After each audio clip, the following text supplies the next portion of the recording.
बेटा और बहू अपनी ही दुनिया में मस्त थे। वह अपनी माँ का ख्याल रखने का झूठा नाटक किया करते थे, क्योंकि वह अपनी माँ से दूर अलग दुनिया बसाना चाहते थे। इसलिए घर लेना चाहते थे। अपनी माँ से मीठी मीठी बातें करके उनसे पैसे निकलवाने का प्लान बना रहे थे। लेकिन अर्चना जी तो समझ रही थी कि बेटा दूसरा घर ले लेगा तो सभी साथ रहेंगे। लेकिन जब वह एक अच्छी सोसाइटी में फ्लैट ले लेता है, तब अपनी माँ अर्चना जी को नहीं ले जाता है। सुमित और सिम्मी ही उस घर में रहते हैं। सुमित अपनी माँ से कहता है कि माँ, तुम वहाँ नहीं रह पाओगी, वहाँ का माहौल दूसरा है और यह घर वैसे भी खुला खुला है, इसलिए आप यहीं रहो, हम तुमसे मिलने आते रहेंगे। यह बात सुनते ही अर्चना जी हैरान रह गईं। जिस बेटे को मैंने कभी भी अकेला नहीं छोड़ा, आज वही बेटा मुझे अकेला छोड़कर अपनी पत्नी के साथ दूसरी जगह रहने के लिए जा रहा है। सुबह का चाय नाश्ता निपटा कर थकी हारी अर्चना जी अभी बेड पर ही लेटी हुई थी कि सामने पति की तस्वीर को देखकर सोचने लगी, आज 5 साल हो गए आपको गए हुए, और जैसे कल का ही दिन लगता है जब हम सब लोग आपस में एक साथ बैठकर हंसी ठिठोली किया करते थे। सोच कर ही उनकी आंखों में आंसू आ जाते हैं। अच्छे भले तो बैठे थे, अचानक से कहने लगे, सीने में दर्द हो रहा है, हॉस्पिटल ले चलो। गाड़ी में ले जाते वक्त भी मेरा हाथ कस के पकड़ा था उन्होंने, और हॉस्पिटल पहुंचने से पहले ही उन्होंने हाथ की पकड़ ढीली हो गई और उनकी सांस रुक गई। हार्ट अटैक आया था और चले गए मुझे छोड़कर। अर्चना जी के दिल का दर्द आंसुओं के जरिए बाहर आने लगा। वह लगातार उनकी तस्वीर को निहारती जा रही थी। इतने में उनका इकलौता बेटा सुमित आया और बोला, माँ, आज बहुत थकावट हो गई है, मेरा ऑफिस बहुत दूर है, आने जाने में ही रोज़ 2 घंटे चले जाते हैं। मैं सोच रहा हूँ कि ऑफिस के पास ही एक घर ले लूँ, तुम जैसा ठीक समझो बेटा, मुझे तो कोई ऐतराज़ नहीं है। तो माँ, मैंने एक मकान देखा है, लेकिन क्या बेटा, कोई परेशानी है क्या? हाँ माँ, 5 लाख रुपए कम पड़ रहे हैं। इतने में सुमित की पत्नी सिम्मी बोली, अरे तो क्या हुआ, कुछ पैसों का इंतजाम कर लेते हैं। कोई बात नहीं बेटा, एफडी तो ज़रूरत में काम आने के लिए ही बनवाई जाती है, अर्चना जी बोली। माँ की बात सुनकर सुमित और उसकी पत्नी सिम्मी के चेहरे पर मुस्कान आ गई।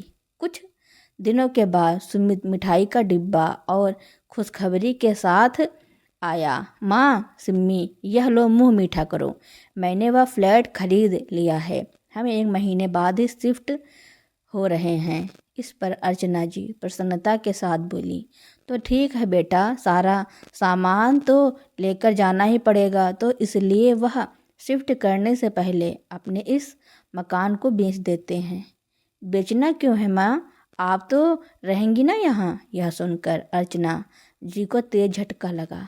मैं यहाँ अकेली? माँ, वह फ्लैट बहुत महंगे हैं, इसलिए मैंने केवल 2 बेडरूम वाला घर खरीदा है। एक बेडरूम हमारा होगा और दूसरा बेडरूम तो मेहमानों के आने जाने के लिए भी चाहिए, इसलिए आपकी जगह तो वहाँ नहीं बन पाएगी, और फिर इतने बड़े खुले घर में आप यहाँ अकेली आराम से रहना, और आप वहाँ उस नए माहौल में जाकर करेंगी भी क्या? आपकी सारी जान पहचान तो यही है, और फिर हम हर हफ्ते आपसे मिलने तो आते रहेंगे, और माँ भी वहाँ अभी कभी आती रहना। सुमित की बातें सुनकर सिम्मी तो बहुत उत्साहित हुई, जबकि अर्चना जी के पास तो जैसे शब्द ही खत्म हो गए थे। उन्होंने उसके बाद कुछ नहीं कहा, अपने आंसुओं को मन के किसी कोने में समेटा और फिर एक फीकी सी मुस्कान के साथ सामान्य दिखने का नाटक करने लगी। अर्चना जी के बेटे सुमित की शादी को अभी 6 महीने ही हुए थे। अभी तो जीवन सामान्य ढंग से चलने लगा था, लेकिन तभी अर्चना जी को महसूस होने लगा कि उनकी बहू सिम्मी उनसे अलग रहना चाहती थी। सिम्मी ने कभी सामने से इस बारे में बात नहीं की, परंतु सिम्मी के हाव भाव और सुमित की बातों से अर्चना जी समझ गई थी कि वे दोनों अलग रहना चाहते हैं, जबकि उन्होंने हमेशा सिम्मी को अपनी बेटी जैसा ही स्नेह दिया था। उसकी गलतियों पर भी कभी उसे टोकती नहीं थी। उसके मनपसंद पकवान बनाकर उसे खिलाती थी। उनकी अपनी कोई बेटी नहीं थी, इसलिए वे उसे बेटी के जैसा भरपूर प्यार देती थी। 1 महीने के अंदर ही सुमित और सिम्मी अपना सारा सामान लेकर नए फ्लैट में शिफ्ट हो गए। अर्चना जी को आर्थिक रूप से कोई परेशानी नहीं थी। उनके पति सरकारी नौकरी पर उच्च पद के अधिकारी हुआ करते थे, तो उन्हें हर महीने पेंशन के रूप में भी अच्छी रकम मिल जाती थी। और फिर यह मकान भी तो 2 मंजिला था, तो ऊपर की मंजिल उन्होंने किराए पर चढ़ाई हुई थी। सारी धनराशि को मिलाकर अर्चना जी का गुजारा आराम से चल सकता था, लेकिन बेटे बहू के जाने के बाद उनका अकेलापन अब उन्हें खाने लगा था। वैसे तो अर्चना जी काफ़ी हिम्मत वाली और शांत स्वभाव की महिला थी। इस सोसाइटी में वह 15 सालों से रह रही थी। अब तो उनकी अच्छी खासी जान पहचान भी हो गई थी, लेकिन बेटा बहू को छोड़कर जाने के कारण वह अंदर तक टूट चुकी थी। महीने की 1 तारीख आई तो उनकी किराएदार सोनम किराया देने के लिए आई। अर्चना जी को आवाज़ लगाने लगी तो देखा दरवाज़ा खुला था। सोनम अंदर चली गई। अंदर आकर देखा तो अर्चना जी बिल्कुल निहाल हालत में बेड पर लेटी हुई थी। उनके दिल का अकेलापन उनके चेहरे पर साफ झलक रहा था। बालों में से सफ़ेदी निकल आई थी। हमेशा बन ठन के रहने वाली अर्चना जी को आज बेहाल अवस्था में देखकर सोनम का दिल भर आया और बोली, आंटी क्या हो गया है आपको? इस पर अर्चना जी बोली, बेटा बिल्कुल अकेली हो गई हूँ ना, इसलिए बनने संवरने का तो दिल ही नहीं करता। अब तो यह हालत हो गई है कि खाना बनाने का भी दिल नहीं करता और ना ही कुछ खाने का। अब तो लगता है जैसे बीमारियां ही शरीर को घेरने लगी हैं। सोनम बेहद खुश मिजाज स्वभाव वाली जिंदा दिल इंसान थी। 2 बेटों का पालन पोषण करते हुए भी वह अपने लिए समय निकाल लेती थी। अर्चना जी को देखकर कहने लगी, आंटी ऐसा तो नहीं चलेगा, आप कल सुबह 6 बजे तैयार रहना। मैं रोज़ सुबह योगा क्लास में जाती हूँ। कल आपको भी स्कूटर पर बैठा कर ले जाऊँगी। और हाँ, कोई बहाना नहीं चलेगा। अर्चना जी ने योगा क्लास के लिए जाने लगी।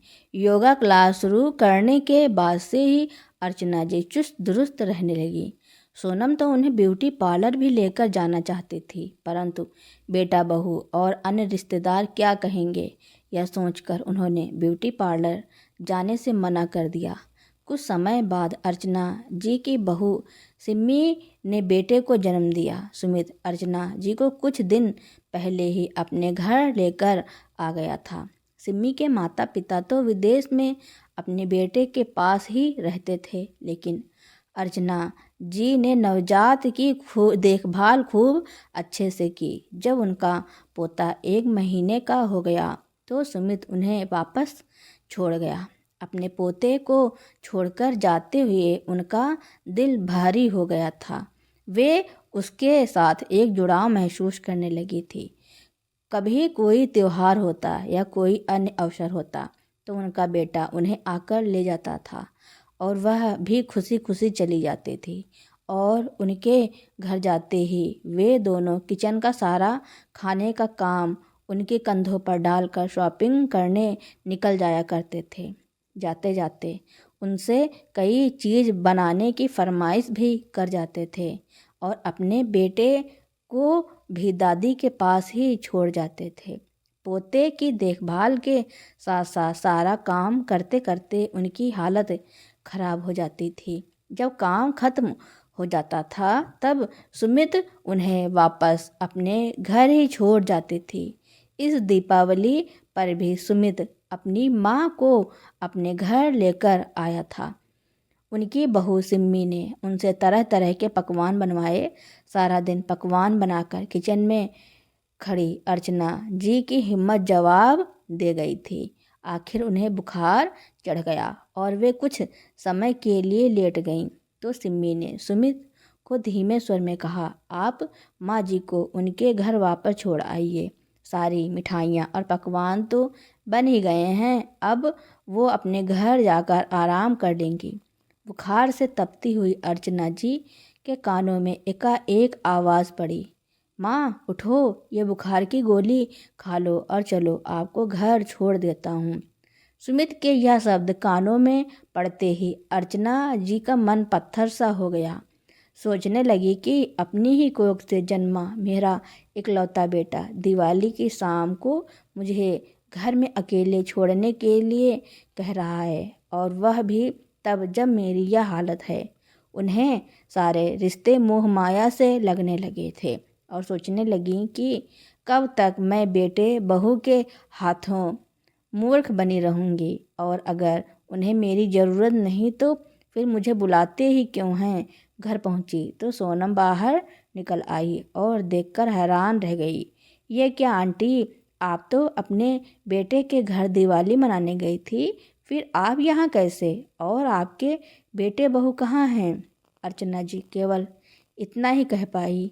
अपने घर ऐसा कहते हुए उनकी नज़रों में उदासी के भाव को सोनम ने भांप लिया था। उसके बाद उसने कुछ नहीं पूछा और उनके पास दिवाली की तैयारी करवाने आ गई। उनका घर सजाया और उनकी बालकनी भी रोशन कर दी। फिर कहने लगी, आइए आंटी, एक साथ लक्ष्मी पूजन करते हैं। लक्ष्मी पूजन के बाद सोनम थाली में खाना ले आई और ज़बरदस्ती उन्हें खिला दिया। इतना अपमानपन देखकर अर्चना जी की आंखें आंसुओं से भर आईं। यही प्यार और अपनापन तो वह अपने बेटे और बहू से चाहती थी। बेटे बहू के घर की कड़वी यादें अर्चना जी के मन में काफ़ी दिनों तक बनी रहीं। कई दिन बीत गए, लेकिन ना तो सुमित ने फ़ोन करने की ज़रूरत महसूस की और ना ही बहू ने हालचाल जानने की कोशिश की। एक दिन शनिवार को अर्चना जी ने अपने बेटे को फ़ोन किया और उनसे मिलने की इच्छा जताई। तो सुमित ने कहा, माँ आज मैं बिजी हूँ, हम लोग कल आ जाएंगे। अगले दिन रविवार को अर्चना जी सुबह की पहली किरण के साथ ही उठ गईं और जल्दी उठकर अपने बच्चों के लिए खाना बनाने में जुट गईं। अपने बेटे बहू और पोते से मिलने का उत्साह इतना था कि चुस्ती से सारा काम करने लगीं और 2 ही घंटे में सब पकवान बनाकर रख दिए। लेकिन सुबह से शाम हो गई, अर्चना जी उनके इंतज़ार में ही बैठी रहीं, लेकिन वह नहीं आए। अर्चना जी मन ही मन सोचने लगीं, कल भी बच्चों ने ना आने का बहाना बना दिया था और आज भी वादा करके अभी तक नहीं आए। उनके मन में उदासी थी। फिर एक उम्मीद के साथ उन्होंने एक नज़र फ़ोन पर डाली, यह सोचकर कि शायद बच्चों ने कोई फ़ोन किया हो और वह ना उठा पाई हों। एक भी फ़ोन नहीं आया। इतना भी समय नहीं है उनके पास कि अपनी माँ को ही याद कर लें। इस ख्याल से ही उनकी आंखें भर आईं। कितनी अकेली हूँ मैं, क्यों भगवान ने मुझे इतना अकेला कर दिया। कहते हुए वो फूट फूट कर रो पड़ी। कुछ दिनों से वे उखड़ी उखड़ी सी रहने लगी थी। सोनम उनकी उदासी का कारण अच्छी तरह से जानती थी। एक दिन योग क्लास में जाते हुए सोनम ने अर्चना जी से कहा, आंटी, हमेशा एक जैसा जीवन जीने से बोरियत होने लगती है। क्या आपको नहीं लगता कि आपको जीवन में कुछ नया करना चाहिए, कुछ ऐसा करना चाहिए जो आपको सच्ची खुशी दे सकें। क्या मतलब है तुम्हारा। सोनम, आंटी, आप हम लोगों के साथ किटी क्यों नहीं ज्वाइन करती। हर महीने 2 बार सोसाइटी की सभी लेडीज़ किटी पार्टी करती हैं। उसमें हम जमकर मस्ती धमाल करते हैं और गपशप मारते हैं। आज शाम के लिए भी किटी पार्टी प्लान की गई है। अरे नहीं बेटा, अब कुछ ऐसा करूँगी तो लोग कहेंगे बूढ़ी घोड़ी लाल लगाम। ऐसा कहते हुए अर्चना जी ने सोनम की बात को टाल दिया। जब घर लौटी तो सोचने लगी कि सोनम ने जो कहा उसमें गलत तो कुछ भी नहीं है। सोचते सोचते आईने के सामने बैठ गई और स्वयं को आईने में देखकर सोचने लगी, यह कैसी हालत बना ली है मैंने अपनी, मैं तो ऐसी कभी नहीं थी। अचानक उनके मन में कुछ ख्याल आया और चेहरे पर एक मुस्कान आ गई।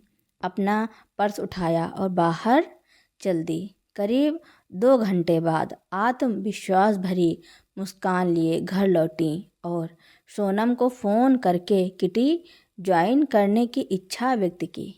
पार्टी पर ले जाने के लिए सोनम जब अर्चना जी के पास पहुंची तो उन्हें देखकर उसकी हैरानी का ठिकाना न रहा। अर्चना जी ने अपने बालों में हेयर कलर लगवाया हुआ था और हमेशा हल्के रंग की कॉटन की साड़ी में रहने वाली अर्चना जी बढ़िया सी सिल्क की साड़ी पहने हुए थी, गजब की सुंदर दिख रही थी।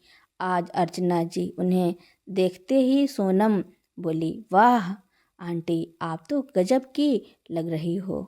यह हुई ना बात।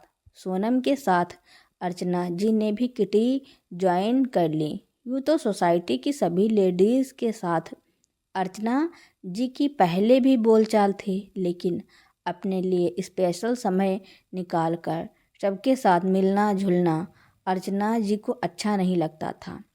कुछ समय में वह किटी पार्टी की रौनक बन गई। इसके साथ ही वे अपना भी पूरा ध्यान रखने लगी थी। अब वह भी खुश रहने लगी थी। उन्होंने ज़िंदगी को सही तरीके से जीना शुरू कर दिया था। न्यू ईयर का सेलिब्रेशन नज़दीक आ रहा था। उधर सुमित और सिम्मी आपस में बातें कर रहे थे। सिम्मी अपने पति से कहने लगी, सुनिए, तो आपने न्यू ईयर के लिए घर पर पार्टी तो रख ली है, अपने ऑफिस के दोस्तों को और यहाँ तक कि अपने बॉस को भी इनवाइटेशन दे दिया है। कुल मिलाकर 20 से 25 लोग हो जाएंगे, लेकिन मैं बता देती हूँ, मुझसे इन सब लोगों के लिए इतना खाना नहीं बन पाएगा।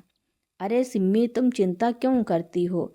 हर बार की तरह इस बार भी माँ को बुला लेंगे और माँ के बनाए खाने की तो बात ही कुछ और है। इतना लजीज खाना तो बड़े बड़े होटल के शेफ भी नहीं बना पाते।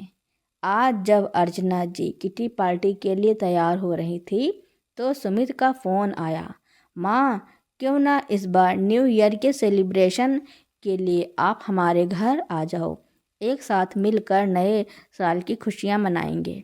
एक दिन पहले ही आपको लेने आ जाऊंगा, आप तैयार रहना।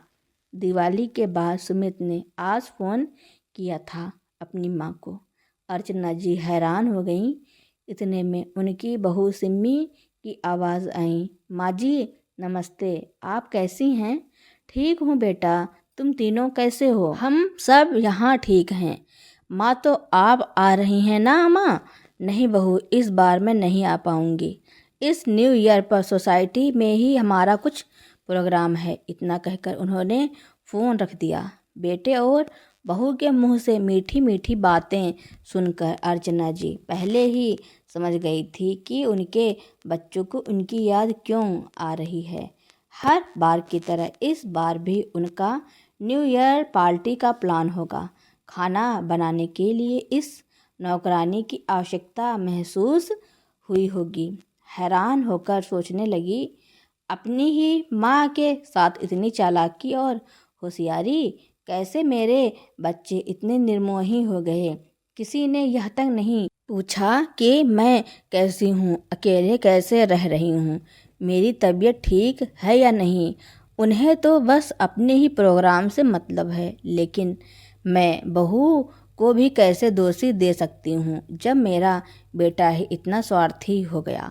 सोचते सोचते अर्चना जी ने एक निर्णय लिया, बस अब और नहीं।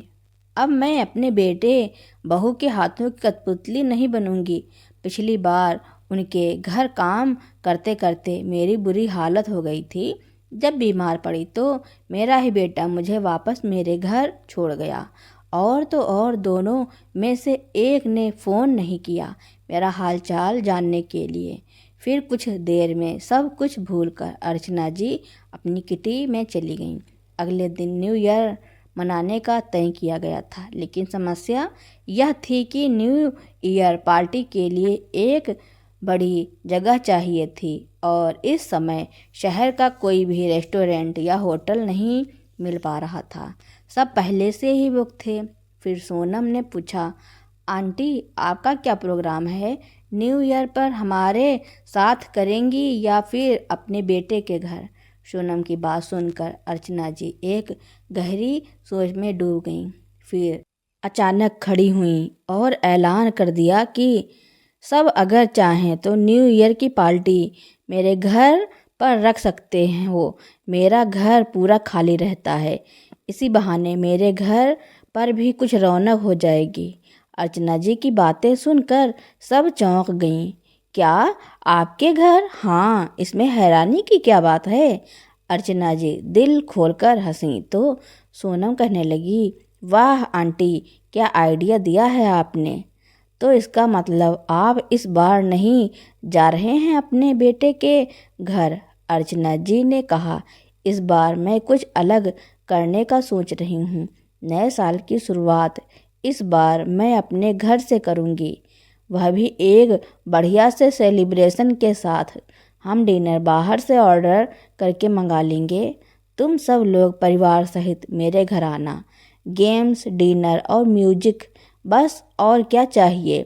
और वैसे भी हम सब एक साथ रहेंगे तो मज़ा तो आएगा ही ना। अर्चना जी की बातें सुनकर सोनम ने उन्हें गले से लगा लिया। क्या बात है आंटी, आपने तो सारी समस्या ही खत्म कर दी। इतने में किटी मेंबर संजना कहने लगी, आंटी आप किसी चीज़ की टेंशन मत लेना, डिनर मंगाने की जिम्मेदारी हमारी। इस पर अर्चना जी ने कहा, अरे न्यू ईयर ही क्यों, तुम लोगों को जब भी कोई पार्टी रखनी हो मेरे घर पर रख लिया करो। तुम लोगों के साथ मुझे भी अच्छा लगेगा। और फिर इतना बड़ा घर खाली पड़ा है, इससे अच्छा उपयोग तो हो ही नहीं सकता। मेरे घर का किटी पार्टी की सारी मेंबर्स जोश में आ गईं और फिर पूरे उत्साह के साथ प्लान बनने लगा। उधर सुमित और सिम्मी माँ के मना कर देने पर परेशान हो गए। खाना पकाने के लिए कुक को बुलाने का सोचा तो न्यू ईयर के दिन के लिए कोई कुक भी नहीं मिल पा रहा था। इस समस्या का कोई हल ना मिलने पर वे दोनों अगले दिन सुबह सुबह अर्चना जी को लेने उनके घर पहुंच गए। घर के बाहर पहुंचकर देखा तो घर पर ताला लगा था। थोड़ी देर इंतजार करने के बाद अर्चना जी और सोनम एक साथ घर पहुंच गए। अपनी सासू माँ को ट्रैक सूट में देखकर सिमी तो उन्हें देखते ही रह गई। तो सुमित ने भी पूछा, माँ आप सुबह सुबह कहाँ गई थी? बेटा मैं रोज़ सुबह ही योगा क्लास में जाती हूँ, अपने आप को थोड़ा फिट भी रख लेती हूँ, दिल भी बहल जाता है। कहते हुए अर्चना जी ने घर का ताला खोला और उन्हें अंदर ले आईं। घर में घुसते ही सुमित कहने लगा, माँ अब कोई बहाना नहीं चलेगा, आप इस न्यू ईयर पर हमारे साथ ही रहेंगी। आप अपने 2 दिन के कपड़े पैक कर लीजिए। नहीं बेटा, मैंने तो तुम्हें बताया था ना कि इस न्यू ईयर पर मेरा प्रोग्राम पहले ही बन चुका है। लेकिन माँ आपका क्या प्रोग्राम हो सकता है इस उम्र में, अकेली तो हैं आप। सुमित झुंझलाते हुए कहने लगा, नहीं बेटा अब मैं अकेली नहीं हूँ, बहुत से लोगों का साथ है मेरे पास। अपनी किटी की फ्रेंड के साथ मेरी न्यू ईयर की पार्टी है तो मैं इसमें बिजी रहूँगी। किटी का नाम सुनते ही सिम्मी का मुंह खुला का खुला रह गया और सुमित गुस्से में बोला, माँ यह आप क्या कह रही हैं? आपका दिमाग तो ठिकाने पर है। इस उम्र में किटी पार्टी कर रही हैं आप? कम से कम उम्र का तो लिहाज किया होता। अरे बेटा उम्र के बारे में तो मैं सोचना ही भूल गई। किसी समय फुर्सत मिलेगी तो सोचूंगी इस बारे में, लेकिन अभी नहीं। अभी मैं तो केवल इतना जानती हूँ कि मेरी भी अपनी ज़िंदगी है जिसे मैंने अभी अभी जीना शुरू किया है, और मैं इसे किसी के घर की नौकरानी बनकर तो व्यर्थ नहीं गंवा सकती। इतना सुनते ही सुमित और सिम्मी के चेहरे का रंग उड़ गया। फिर सुमित ने अपनी बात लिया, लेकिन माँ, न्यू ईयर जैसे खास मौके पर तो आपको अपने लोगों के साथ रहना चाहिए। इस मौके पर आप हमसे दूर रहेंगी, हमें बिल्कुल अच्छा नहीं लगेगा। दूर तो तुमने मुझे बहुत पहले से ही कर दिया है बेटा। अब मुझे इस बात की आदत भी हो गई है। और अपने लोगों की बात कर रहे हो तो सोनम है मेरे पास, अपनों से भी ज़्यादा ख्याल रखती है वो मेरा। अभी उनकी बातें चल ही रही थी कि डेकोरेशन वाले अर्चना जी के घर पर सजावट करने के लिए आ गए। उन्हें देखकर सुमित और सिम्मी हक्का बक्का रह गए। माँ, ये सब क्या है? बेटा, तुम्हें बताया था ना कि न्यू ईयर की पार्टी है, तो वह पार्टी मैंने घर पर ही ऑर्गेनाइज की है। माँ, आप ऐसा कैसे कर सकती हैं? आपने तो हमारे घर को पार्टी हॉल बनाकर रख दिया। सुमित झुंझलाते हुए बोला, बेटा, तुम शायद भूल रहे हो कि तुम इस घर को और मुझे बहुत समय पहले ही छोड़ चुके हो। अब यह घर केवल मेरा है, मेरी जिंदगी में, और इस घर में अब वही होगा जो मैं चाहूँगी। अब तुम जा सकते हो, मुझे पार्टी की बहुत सारी तैयारी करनी है। यह सुनते ही सुमित और सिम्मी सर झुकाकर वहाँ से चले गए। लेकिन अब उन्होंने जो अपने घर में पार्टी का प्लान बनाया था और लोगों को बुलाया था, उसको कैसे हैंडल करे, वह सोचकर दोनों परेशान हो रहे थे। फिर उन्होंने सारे गेस्ट और रिलेटिव्स को आने से मना कर दिया कि हमें किसी ज़रूरी काम से बाहर जाना है। मेरे घर में पार्टी नहीं हो सकती है क्योंकि इतने लोगों का खाना बनाना सिम्मी के बस की बात नहीं थी। और वहीं दूसरी तरफ अर्चना जी अपनी किटी पार्टी की सहेलियों के साथ न्यू ईयर की पार्टी बहुत अच्छे से मनाती हैं और अपनी ज़िंदगी को एंजॉय करती हैं। अब उन्हें अपने बेटे और बहू या किसी बातों से कोई फर्क नहीं पड़ता था और अपनी ज़िंदगी बिंदास जी रही थी। तो दोस्तों, अर्चना जी ने अपनी ज़िंदगी के बारे में जो फैसला लिया उसके बारे में आपका क्या कहना है, और यह कहानी आपको कैसी लगी कमेंट में ज़रूर लिखना। मेरी कहानी सुनने के लिए आपका बहुत बहुत धन्यवाद।